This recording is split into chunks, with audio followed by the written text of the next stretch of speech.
Our message today is bringing out the full benefit of God's work. ఈరోజు మనం ధ్యానించబోయే అంశం ఏమిటంటే దేవుని పనిలో ప్రాముఖ్యతని, దేవుడు మన కోసం ఏ పనిలో చేస్తున్నాడో దానిలోని బెనిఫిట్స్ని మనం ఎలా పొందాలని నేర్చుకుంటాం. Whatever God wants to do in us, God must be able to do it completely. దేవుడు మనలో ఏ కార్యం జరిగించాలని అనుకుంటున్నాడో అది సంపూర్ణంగా జరిగించడానికి దేవుడు కోరుతున్నాడు. We will read a Bible verse from the book of Isaiah chapter 1 verse 8. యెషయా గ్రంథము 1వ అధ్యాయము 8వ వచనం మనం ధ్యానించుకున్నట్లయితే, And it reads like this, and the daughter of Zion is left like a shelter in a vineyard, like a watchman's hut in a cucumber field, like a besieged city. తెలుగులో చదవచ్చాను నేను. యెషయా గ్రంథము 1వ అధ్యాయం 8వ వచనం.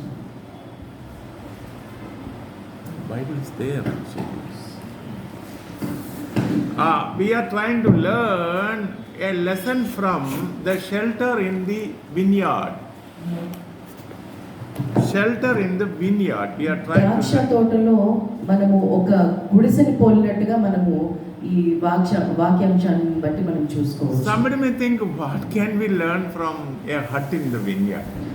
ద్రాక్ష తోటలో ఒక గుడిసెలో నుంచి మనం ఏమి నేర్చుకోవచ్చు అని మనం ఆలోచిస్తున్నాం. Remember, that is your life. అది మన జీవితానికి సంబంధించి సాదృశ్యంగా ఉందని గ్రహించాలి. The hut in the vineyard refers to your life now. ఇప్పుడు ఈ ద్రాక్ష తోటలోని గుడిసెని మన జీవితంకి సాదృశ్యంగా ఉంది. We have to learn a lot of lessons by looking at this hut. ఈ గుడిసెని మనం చూసినట్లయితే మనం ఎన్నో పాఠాలు మనం దీన్ని బట్టి నేర్చుకోవాల్సి ఉంది. It also calls a watchman's hut in a cucumber field. ఇది ఏదైతే పొలం ఉంటుందో, ఈ దోసకాయ పొలం, దాంట్లో ఒక కాపలావాడు ఏ విధంగా ఉన్నాడో దాన్ని పోలి ఉన్నాం మనం. Number one, it describes the fallen condition of all human beings, including you and me. దీన్ని బట్టి చూసినట్లయితే మన జీవితాలు నాశనమైన పరిస్థితిలో ఉన్న జీవితాలుగా మనం గ్రహిస్తూ ఉన్నాము. We are something, but not the thing which God wants. దేవుడు మనలో ఏ విధంగా కార్యాలు జరిగించాలనుకుంటున్నాడో దానికి మనము సపోర్టివ్గా మనం లేము. We are something. మనం ఉన్నాం కానీ సంపూర్ణంగా మనం లేము. Yeah. So consider this message comparing with your life as we are hearing this message. మనం ఈ వాక్యం వింటున్నప్పుడు మనం గ్రహించాల్సింది ఏమిటంటే దేవునికి మన జీవితాలు సంపూర్ణంగా ఇస్తున్నామా లేదా. God is expressing his unhappiness about what we are, and God is asking us to change. దేవుడు మనలో మార్పును కోరుతున్నాడు, ఎందుకంటే మన జీవితాల వల్ల దేవుడు అసంతృప్తిని తెలియజేస్తున్నాడు ఇక్కడ. Now God is using an example which Israelites and everybody know. దేవుడు మనకు ఒక ఉదాహరణని పెడుతున్నాడు. ఏంటంటే దేవుని ప్రజలు ఆయనకి ఇష్టమైనట్టుగా లేరు కాబట్టి. And then farmers, those who do cultivation, they usually make huts in the vineyard and also in the vegetable field. రైతుల పొలంలో వాళ్ళు ఏదైతే పని చేసుకుంటున్నారో అక్కడ ఒక తాత్కాలికమైన కట్టడం కడుతుంటారు, ఒక గుడిసెలాగా కడుతూ ఉంటారు నివాసం ఉండడానికి. Here God is comparing his people to that shelter, temporary hut in the cultivation field. ఈ పొలంలో ఇది రైతులు ఏ విధంగా అయితే ఇది కడతారో ఆ విధంగా మన జీవితాలు ఉన్నాయని దేవుడు పోలుస్తున్నాడు. So what are the lessons we can learn from this picture? మరి ఈ సాదృశ్యాన్ని బట్టి మనం ఏమి పాఠం నేర్చుకోవచ్చు మనం? Number one, this hut is temporary.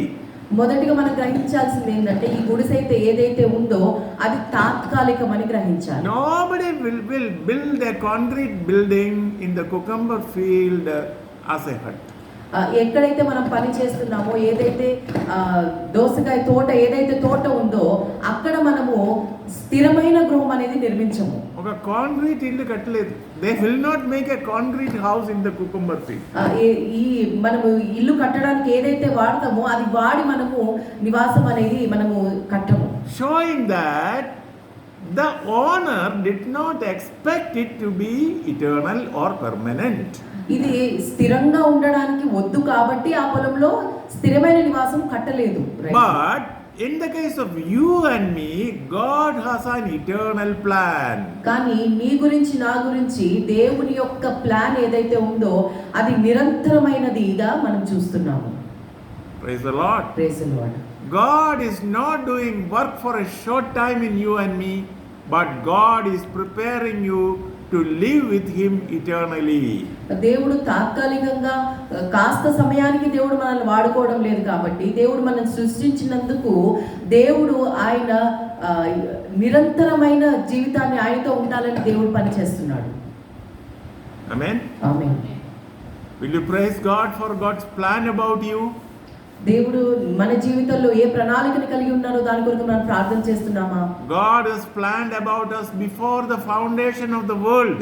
ఈ భూమి ఈ సృష్టిని సృష్టించక ముందే దేవుడు మన కొరకు ఒక ప్రణాళికను కలిగి ఉన్నాడు. And God wants us to continue with Him even after the heavens and the earth are gone. దేవుడు మన జీవితాలకి వేసిన ప్రణాళికని ఈ భూమి ఆకాశం నశించిపోయినా కానీ ఎప్పటికీ ఆయనతో ఉండాలని కోరుతున్నాడు. Amen. Amen. Secondly, the owner of a cucumber field will not do his total resource in that hut. ఈ దోసకాయ పొలంలో ఏదైతే ఆ రైతు ఉన్నాడో అది దాన్ని పూర్తిగా వాడుకున్నట్టుగా మనం చూడట్లేదు ఇక్కడ. The owner will not put all his money in that.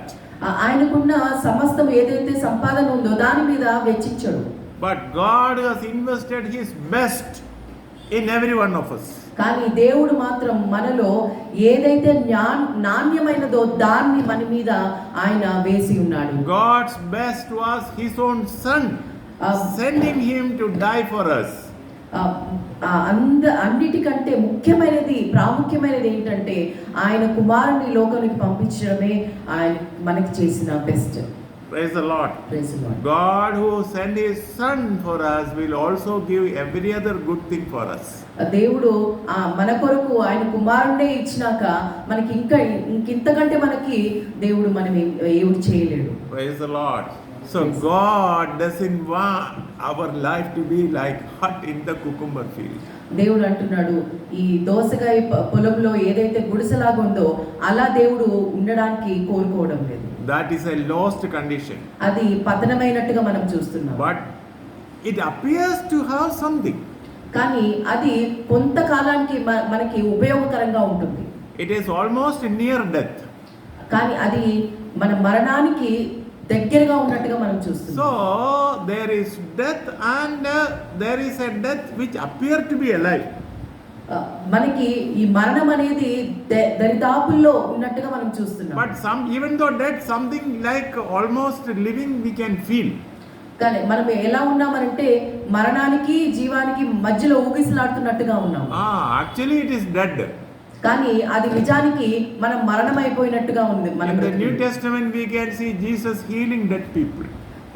నూతన నిబంధనలో మనం చూసినట్లయితే దేవుడు మరణానికి వెళ్ళిన వాళ్ళని కాపాడినట్టుగా తిరిగి లేపినట్టుగా చూస్తున్నాం. Jesus raised 3 types of people. యేసు ప్రభు 3 రకాల వ్యక్తులని మరణం నుంచి లేవనెత్తినట్టుగా మనం చూస్తున్నాం. In the Gospel of Mark chapter 5 we can see a synagogue ruler coming to Jesus and saying, "My daughter is sick, please come and heal." Mark సువార్త 5వ అధ్యాయం 35వ వచనంలో మనం చూసినట్లయితే ఈ పరిపాలకను చేసే అతని కుమార్తె అనారోగ్యంతో బాధపడుతున్నప్పుడు ఆయన యేసు ప్రభు దగ్గరికి వెళ్ళి నా కుమార్తె బాగలేదు స్వస్థపరచమని వేడుకుంటున్నాడు. When they were talking only, some others came from the house and said, "No, she is dead already, don't trouble the master." అప్పుడు ఆయన దగ్గర పనిచేసే వాళ్ళు ఆయన దగ్గరికి వచ్చి ఏం చెప్తున్నారంటే ఇంకా బోధకుడిని విసిగించవద్దు మీ కుమార్తె చనిపోయిందని చెప్తున్నారు. That means just now dead. దాని అర్థం ఏంటంటే అప్పుడే ఆమె చనిపోయినట్టుగా చూస్తున్నాం. But Jesus still went to the house and raised that daughter. కానీ అయినప్పటికీ యేసు ప్రభు ఆ గృహాన్ని దర్శించి ఆ చనిపోయిన కుమార్తెని యేసు ప్రభు లేపినట్టుగా చూస్తున్నాం. So she was just then dead, she was still hot. ఆమె అప్పుడే చనిపోయింది కానీ ఆమె శరీరము వేడిగానే ఉన్నట్టుగా మనం చూస్తున్నాం. Secondly, you can see in the book of later we can see in Luke chapter 7, we can see at the gate of Nain, a widow's son being brought in the coffin. లూకాసు వార్త 7వ అధ్యాయం 11వ వచనంలో చూసినట్లయితే nine కుమారుణ్ణి శవపేటికలో పట్టుకొని తీసుకువెళ్తూ ఉన్నారు చనిపోయిన. And he was dead maybe a few more hours or one day earlier. ఒక రోజు ముందు అతను చనిపోయి ఉండొచ్చు, ఆ బాలుడు చనిపోయి ఉండొచ్చు. ఆ శవపేటికతో అతను తీసుకువెళ్తున్నారు సమాధి చేయడానికి. If people look at him, they can identify his name and who he is. ప్రజలు అతన్ని చూసినప్పుడు అతని పేరేమిటి, అతను ఏ విధంగా ఉండేవాడని గమనించుకున్నారు. That is dead before some time. అతను కొద్ది సమయంకి ముందు అతను చనిపోయి ఉన్నాడు. Jesus raised him. యేసు ప్రభు అతన్ని కూడా మరణం నుంచి లేపి ఉన్నాడు. These are what I am saying is there are different levels of fall, different levels of death. మనం చూసినట్లయితే ఇవి కొన్ని రకాల కాలాలకు సంబంధించిన మరణాలు. And then thirdly we can see in the book of John chapter 11 Jesus raising Lazarus. యోహాను సువార్త 11వ అధ్యాయం 39వ వచనంలో యేసు ప్రభు లాజరుని మరణం నుంచి లేపినట్టుగా మనం చూస్తాం. Lazarus was dead 4 days before. 4 రోజుల క్రితము లాజరు చనిపోయిన స్థితిలో ఉన్నాడు. And Jesus said, come on, remove the stone from the mouth of the grave. యేసు ప్రభు అంటున్నాడు లాజరు దగ్గరికి కూడా వెళ్ళి సమాధి దగ్గరికి వెళ్ళి ఆ రాయిని తొలగించండి అని యేసు ప్రభు చెప్తున్నాడు. And then Martha was telling, Lord, it is a stench, smell is bad, smell is there, foul smell is there, is already putrefied. అప్పుడు మార్త వాళ్ళ అక్క ఏం చెప్తుందంటే చనిపోయి చాలా 4 రోజులైంది, వాసన కుళ్ళిపోయిన వాసన వస్తూ ఉంటుందని చెప్తుంది. Jesus raised Lazarus also. యేసు ప్రభు లాజరుని కూడా ఆ స్థితిలో ఉన్న లాజరుని కూడా యేసు ప్రభు మరణం నుంచి లేపి ఉన్నాడు. An interesting question for all children. పిల్లలకి ఇప్పుడు ఒక ప్రశ్న. Who was more dead? ఈ 3 లెవెల్స్ లో ఎవరు ఎక్కువ చనిపోయి ఉన్నారు? Was that daughter of the synagogue ruler just now dead, or that boy carried in the coffin more dead, or Lazarus who was smelling badly? Who was more dead? అప్పుడే చనిపోయిన పరిపాలకుడు కుమార్తెన, లేకపోతే nine కుమారుడు శవపేటికలో తీసుకెళ్తున్న అతన, లేకపోతే లాజరు 4 రోజుల క్రితం చనిపోయిన అతన? ఎవరు ఎక్కువగా చనిపోయిన స్థితిలో ఉన్నారు? Yeah, some people will say Lazarus was more dead. లాజరు ఎక్కువ రోజులు ఆయన చనిపోయి ఉన్నాడు కాబట్టి ఎక్కువ మరణం ఆయనకి పేరు వస్తుంది. But actually all were dead equally. నిజానికి చూసినట్లయితే 3 చనిపోయిన స్థితిలోనే ఉన్నారు. 3 చనిపోయారు. But though they are dead, externally they can appear some good shape. వాళ్ళు చనిపోయినప్పటికీ కూడా వాళ్ళు మంచి కనపడిన స్థితిలోనే ఆకారంలోనే ఉన్నారు. Meaning when God want to build you up eternity, you and I becoming like hut in the cucumber field is already a gone case. ఈ దోసకాయ తోటలో ఈ గుడిసె ఏ విధంగా అయితే ఉందో ఆ విధంగానే మన జీవితాలు ఉన్నట్టుగా చూస్తున్నాం. కానీ దేవుడు మాత్రము మనల్ని నిరంతరంగా ఉండాలని కోరుతున్నాడు. Hallelujah. Hallelujah. God want you to become permanent, but you are temporary. దేవుడు మనల్ని ఆయన పర్మనెంట్ గా ఉండాలని చూస్తున్నాడు, కానీ మనము తాత్కాలికమైన స్థితిలోనే మనం ఉంటూ ఉన్నాము. God want to fill us with the best of heaven, with all blessings in Christ, and we are not able to receive other than little things. దేవుడు మన అన్నిటికంటే ఎక్కువగా బెస్ట్ ఇవ్వాలని కోరుతున్నాడు, కానీ మనము తాత్కాలికమైన వాటి మీదనే దృష్టి పెట్టి మనము చిన్నవారిగానే ఉంటున్నాము. Will you examine your life? మనల్ని మనం పరీక్షించుకున్నాము. Will you say, Lord, let your full work be revealed in me? యేసయ్యా, నా జీవితంలో నీ పని ఏదైతే ఉందో అది సంపూర్ణంగా జరిగించే స్థితిలో నేను ఉండాలని కోరుతున్నాను. I don't want to be like a hut in the vineyard.